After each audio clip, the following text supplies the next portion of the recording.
Children, I am Rukmani Sharma और आज की इस वीडियो में मैं ऑन इक्वलिटी इस चैप्टर के सभी very very important question answers discuss करने जा रही हूँ। चलिए टाइम वेस्ट नहीं करना है, let us start. Question number 1, India is a country. India किस प्रकार की कंट्री है? Democratic. Name the key features of democratic government. Equality.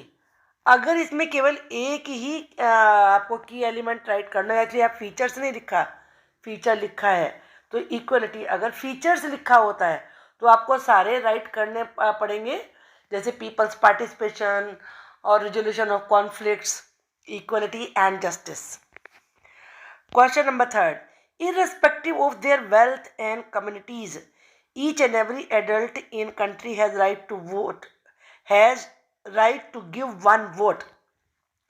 Irrespective का मतलब है बिना विचार किए, कितना पैसा है, किस कम्युनिटी के हैं।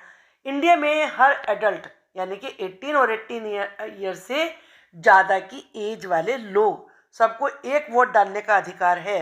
यस, बिल्कुल सही है, true. In India the caste system is the most common form of inequality.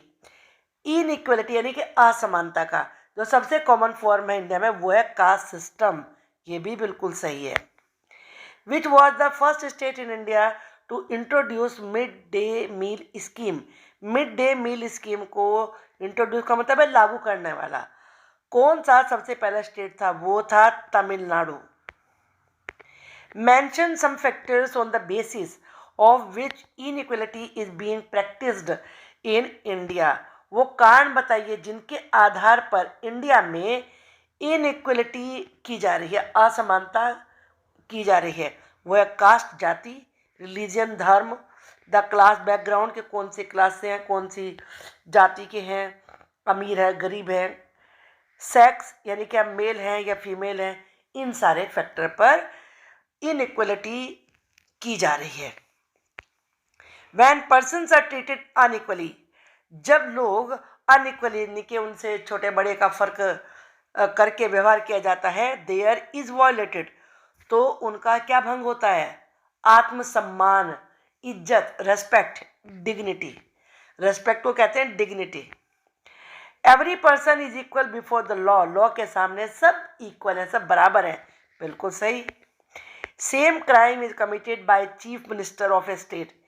एक ही जैसा क्राइम स्टेट के चीफ मिनिस्टर करते हैं और प्राइवेट कंपनी एम्प्लॉयर करते हैं। Both will be awarded same kind of punishment. दोनों को सेम तरीके का पनिशमेंट दिया जाएगा लॉ के द्वारा, या अलग अलग पनिशमेंट दिया जाएगा? भाई एक सीएम है और एक प्राइवेट कंपनी का कर्मचारी है, क्या रीजन है आपका? Both will be given same kind of punishment. दोनों को सेम पनिशमेंट मिलेगा। क्यों? Because every person is equal before the law, क्योंकि लॉ के सामने हर व्यक्ति इक्वल है। The rich persons can only use publicly available bathing Ghats and well. जो अमीर लोग हैं केवल वही जो पब्लिकली नहाने के घाट हैं और कुएं हैं उन्हें यूज़ कर सकते हैं। नहीं, ये गलत है, सब यूज़ कर सकते हैं। Every person has access to all public places. हर व्यक्ति की सभी पब्लिक प्लेसेस पर पहुंच है, जैसे mall, playground, market. What do you understand by this? इससे तुम क्या समझते हो? This means that the right to equality has been given by the constitution. कि कॉन्स्टिट्यूशन के द्वारा सभी को इक्वलिटी का अधिकार दिया गया है। According to the provision of constitution, constitution के प्रोविजन के अनुसार अनटचेबिलिटी यानी कि छुआछूत हैज़ बीन एबोलिश। एबोलिश का मतलब है समाप्त करना, समाप्त कर दी गई है। ये सही है, कॉन्स्टिट्यूशन के द्वारा तो खत्म हो गई है।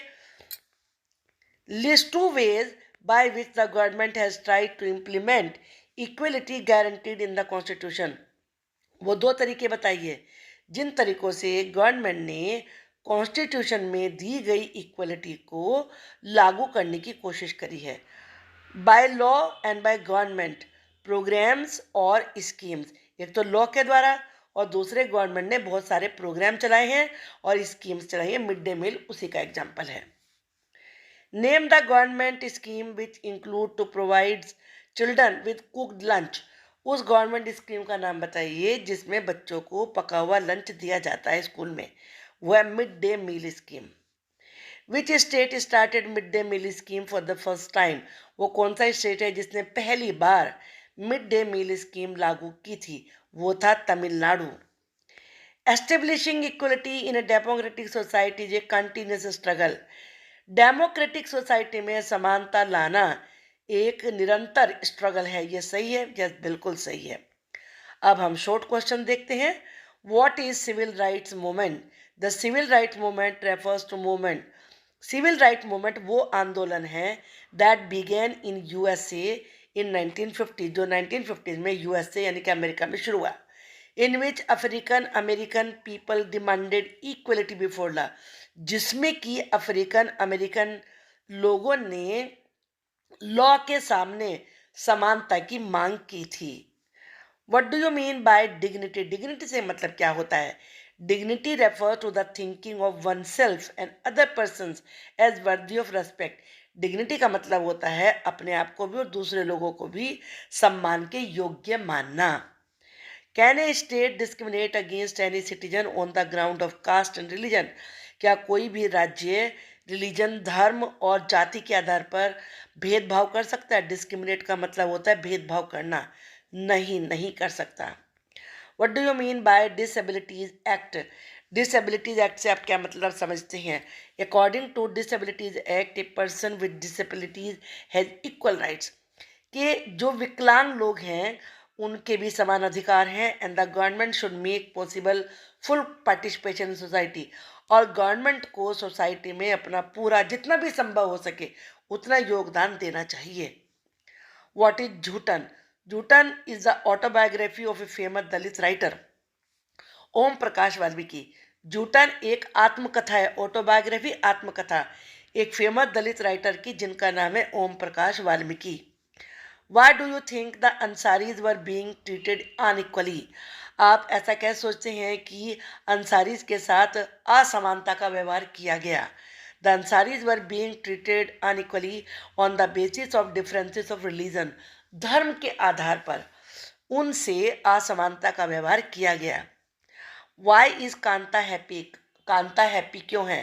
Kanta is happy and excited to vote. Kanta vote डालने के लिए बड़ी एक्साइटेड है, हैप्पी है। Because this makes her equal to others, क्योंकि इससे वो दूसरों के समान हो जाती है। Everyone has one vote, हर किसी का एक वोट है। What are common forms of inequality that exist in India? वो कौन सी असमानताएं हैं जो भारत में मौजूद हैं? Common forms of inequality in India are the inequality based on caste system and religion. जाति और धर्म पर आधारित असमानता इंडिया में बड़ी कॉमन है। Why is the midday what is the midday meal program? This refers to the program introduced in all government elementary schools. ये वो प्रोग्राम है जो कि सारे प्राइमरी सरकारी स्कूलों में लागू है। To provide children with cooked lunch, जिसमें कि बच्चों को पका हुआ खाना दिया जाता है। What did the property dealer suggest to Mr. Ansari? Property dealer ने मिस्टर अंसारी को क्या सुझाव दिया? The property dealer suggested them, property dealer ने उन्हें सुझाव दिया टू चेंज देयर नेम, कि वो अपना नाम बदल लें। And call themselves Mr and Mrs Kumar, और वो अपने आप को मिस्टर और मिसेज कुमार बताएं। What are the factors on the basis of which inequality is being practiced in India? वो कौन से कारण हैं जिनके आधार पर इंडिया में इनइक्वलिटी, असमानता की जा रही है? Inequality is being practised in India on the basis of caste, जाति के आधार पर, रिलीजन धर्म के आधार पर, डिसेबिलिटी विकलांगता के आधार पर, सेक्स यानी कि लिंग मेल है या फीमेल है इस आधार पर, और आर्थिक आधार पर कि अमीर है या गरीब है। असमानता का व्यवहार इंडिया में किया जाता है। Why do you think Om Prakash Valmiki was being treated unequally by his teacher and his classmates? आपके अनुसार ओम प्रकाश के साथ असमानता का व्यवहार टीचर के द्वारा और उसके क्लास के बच्चों के द्वारा क्यों किया जा रहा था? Om Prakash Valmiki is being treated unequally on the basis of differences of caste, जाति के आधार पर, क्योंकि वो दलित जाति का था। What is constitution? संविधान क्या है? दिस इज ए डॉक्यूमेंट, ये एक लिखित डॉक्यूमेंट है that lease down the basic rules and regulations, जिनमें की नियम और नियमावली दी हुई है फॉर पीपल, लोगों के लिए और गवर्नमेंट के लिए, in the country to follow, जो कि गवर्नमेंट और लोगों को फॉलो करने होते हैं। why do people not consider Dalit as equal? लोग दलित को अपने समान क्यों नहीं मानते? Even though law says it, जबकि कानून में ऐसा कहा जाता है कि समान है। This is because attitude change very slowly, इसकी वजह है एटीट्यूड, क्योंकि आदमी की सोच बहुत धीरे बदलती है। It is only when people begin to believe, ऐसा तभी संभव होगा जब लोग ये सोचना, ये विश्वास करना शुरू कर दें that no one is inferior, कि कोई छोटा नहीं है, and that every person deserve to be treated with dignity, और हर आदमी का अधिकार है कि उसके साथ इज्जत के साथ, सम्मान के साथ व्यवहार किया जाए। That present attitude can change, की जो वर्तमान दृष्टिकोण है, विचार है, वो बदलेगा। Why universal adult franchise is important in democracy? Democracy में यूनिवर्सल एडल्ट फ्रेंचाइज क्यों इम्पोर्टेंट है? Universal adult franchise is a very important aspect of democratic societies. जितने भी डेमोक्रेटिक सोसाइटीज हैं उनमें यूनिवर्सल एडल्ट फ्रेंचाइज बहुत इंपॉर्टेंट है। क्यों? इट गिव्स ऑल एडल्ट, सभी एडल्ट्स को जो या तो 18 के हैं या उससे ऊपर की एज के हैं, citizen the right to vote, इससे उन्हें वोट डालने का अधिकार मिलता है इररेस्पेक्टिव ऑफ देयर सोशल और इकोनॉमिक बैकग्राउंड। इस बात का विचार किए बगैर कि उनकी सामाजिक और आर्थिक स्थिति कैसी है। Long question, list the two ways in which the government has tried to implement the equality that is guaranteed in the constitution. Constitution में जो इक्वलिटी दी गई है उसे लागू करने के लिए गवर्नमेंट ने कौन से दो तरीके अपनाए हैं? The two ways in which the government has tried to implement equality that is guaranteed in the constitution is, first पहली है थ्रू लॉज, लॉ के नियम के अनुसार, and second through government program, और दूसरी है गवर्नमेंट प्रोग्राम और स्कीम के द्वारा, टू हेल्प डिसएडवांटेज कम्युनिटीज, उन लोगों की हेल्प करने के लिए जिनको जो उपेक्षित हैं, जिन्हें अभी तक उतने अधिकार नहीं मिले जितने मिलने चाहिए थे। Right A short note on equality in Indian democracy. Indian democracy में इक्वलिटी के ऊपर एक नोट लिखिए। The Indian constitution recognises every person is equal. Bharat का संविधान हर किसी को समान मानता है। दिस मीन्स, इसका मतलब ये, every individual in the country, देश में रहने वाला हर व्यक्ति, इंडिविजुअल का मतलब होता है व्यक्ति, इंक्लूडिंग मेल एंड फीमेल, जिसमें कि मेल भी हैं फीमेल भी हैं, सभी कास्ट के और सभी धर्मों के, सभी वन जातियों के, सभी एजुकेशनल और आर्थिक बैकग्राउंड वाले, यानी कि पढ़े लिखे हैं या अनपढ़ हैं, अमीर हैं या गरीब हैं, उन सबको बराबर माना जाता है, इक्वल माना जाता है। What does the civil rights act of 1964 state? जो 1964 का सिविल राइट्स एक्ट है वो क्या बताता है? The civil rights act of 1964 prohibited का मतलब है रोक देना, discrimination on the basis of race, religion और नेशनल ओरिजिन। 1964 के सिविल राइट्स एक्ट ने किसी भी जाति, धर्म और नेशनल ओरिजिन के आधार पर भेदभाव को रोक दिया। इट स्टेटेड, उसमें कहा गया है that all schools would be open to African American children, कि सारे स्कूल अफ्रीकन अमेरिकन बच्चों के लिए खुले होंगे, and that they would no longer have to attend separate schools specially set up for them, और उन्हें अब उन स्कूलों को अटेंड करने की कोई जरूरत नहीं है जो केवल उन्हीं के लिए बनाए गए थे। In a democracy why is universal adult franchise important? Democracy में यूनिवर्सल एडल्ट फ्रेंचाइज इम्पोर्टेंट क्यों है? Universal adult franchise is an essential aspect of all democracies. Universal adult franchise सभी डेमोक्रेसीज का एक बहुत ही आवश्यक पक्ष है। The idea of universal adult franchise is based on the idea of equality. Universal adult franchise equality के idea पर आधारित है, बिकॉज इट स्टेट्स, क्योंकि ये बताता है that every adult in a country, के कंट्री में हर एक एडल्ट, यानी कि जो 18 या 18 ईयर्स की एज से ज़्यादा है, इररेस्पेक्टिव ऑफ देयर वेल्थ, उनकी अपनी वेल्थ का विचार किए बगैर, कम्युनिटी का विचार किए बगैर, ही और she belongs to has one vote, कि वो किस जाति का, किस कम्युनिटी का है, उसका एक वोट है। How African American were treated prior to movement in the late 1950s to push for equal right for African American. Prior का मतलब पहले। 1950s के मूवमेंट से पहले अफ्रीकन अमेरिकन के साथ कैसा व्यवहार किया जाता था, जिसकी वजह से अफ्रीकन अमेरिकन्स ने समान अधिकार के लिए संघर्ष किया। प्रायर टू मूवमेंट, इस आंदोलन से पहले African Americans were treated extremely unequally in the United States. United States में अफ्रीकन अमेरिकन्स के साथ बहुत ही असमानता का व्यवहार होता था। And denied equality through law, law से भी उन्हें इक्वलिटी प्राप्त नहीं थी।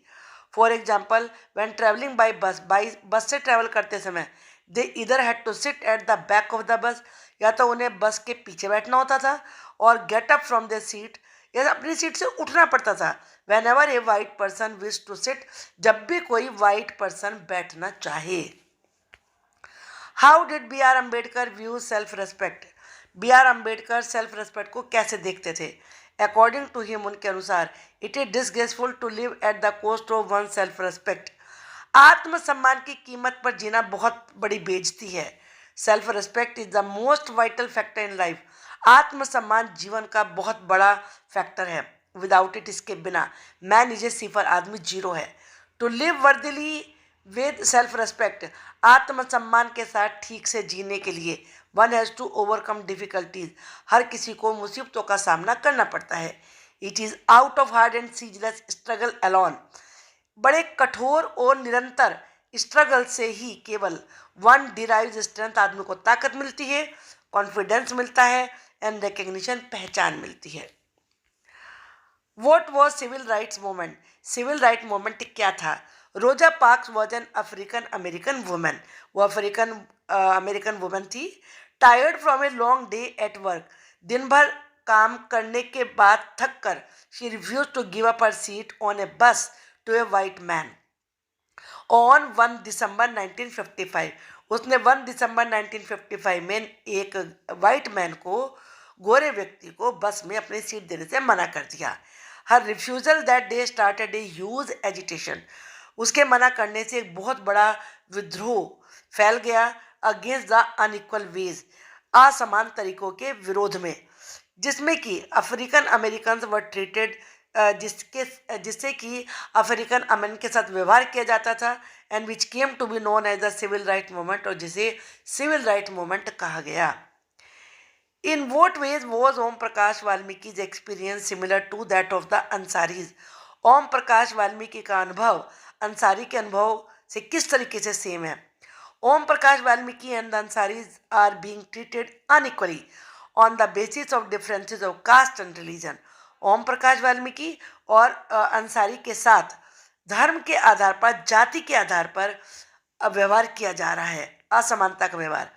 Dignity of both Om Prakash Valmiki and Ansari was violated. Om Prakash Valmiki और अंसारी दोनों के आत्मसम्मान को भंग किया गया, because of the way in which they were treated, जिस तरीके से उनके साथ व्यवहार किया गया उसकी वजह से। Om Prakash had to sit away from the others in the class. Om Prakash को क्लास में दूसरों से अलग बैठना पड़ता था, and was made to sweep the school and the playground, और उससे पूरा स्कूल और प्ले ग्राउंड में झाड़ू लगवाई जाती थी। ऑन द अदर हैंड, इसके विपरीत, people refuse to lease their apartment, lease का मतलब किराए पर देना, to Mr and Mrs Ansari, Mr और मिसेज अंसारी को लोगों ने अपना अपार्टमेंट किराए पर देने से मना कर दिया, केवल धर्म के आधार पर। What is disability act pass in 1995?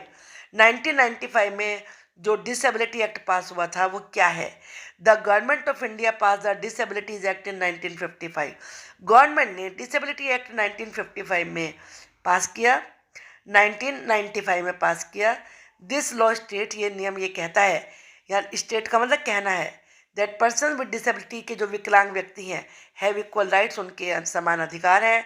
That the government should make possible there full participation society, और गवर्नमेंट को उनके लिए सोसाइटी में पूरा संभव पार्टिसिपेशन करना चाहिए। The government has to provide free education, government को उन्हें फ्री एजुकेशन देनी चाहिए, and integrate children with disabilities with mainstream schools, और जो मेन स्ट्रीम स्कूल हैं वहाँ पर डिसेबिलिटी वाले बच्चों को लाया जाना चाहिए। दिस लॉ ऑल्सो स्टेट, ये नियम ये भी कहता है दैट ऑल पब्लिक प्लेसेस, सारे पब्लिक प्लेसेस जिसमें बिल्डिंग्स हैं, स्कूल्स हैं, should be accessible and provided with ramps, वो उनकी पहुंच के लायक होना चाहिए, वहाँ पर रैंप होने चाहिए। List 3 benefits of the mid day meal program. Mid day meal program के 3 बेनिफिट बताइए। इंपॉर्टेंट क्वेश्चन है ये। More poor children have begun enrolling, ज़्यादा गरीब बच्चों ने नाम लिखवाना शुरू किया। एंड रेगुलरली अटेंडिंग स्कूल, और रेगुलरली स्कूल अटेंड करना शुरू किया। Has also help reduce caste prejudices, prejudice भेदभाव, इससे जाति के आधार पर जो भेदभाव था वो कम हुआ। Because both lower and upper class children in the school eat this meal together, क्योंकि इसमें अपर कास्ट के लोअर कास्ट के सभी बच्चे एक साथ बैठ के खाना खाते हैं। And in quite a few places, और कुछ जगहों पर Dalit women have employed to cook the meal, और दलित औरतों को ही खाना बनाने के लिए रखा गया है। The mid day meal program also helps reduce the hunger of poor students. Mid day meal से जो गरीब बच्चों की भूख है वो शांत करने में हेल्प मिलती है। ऑफन कम टू स्कूल, जो अक्सर स्कूल आते हैं, and can not concentrate because of their stomachs are empty, और पढ़ाई पे कंसंट्रेट नहीं कर पाते क्योंकि उनका पेट खाली होता है। Thank you for watching the video. I hope you would like this video. अगर आपको पसंद है तो आप बेल आइकन दबाइए, वीडियो उसको चैनल को सब्सक्राइब करिए। Good luck, have a good day.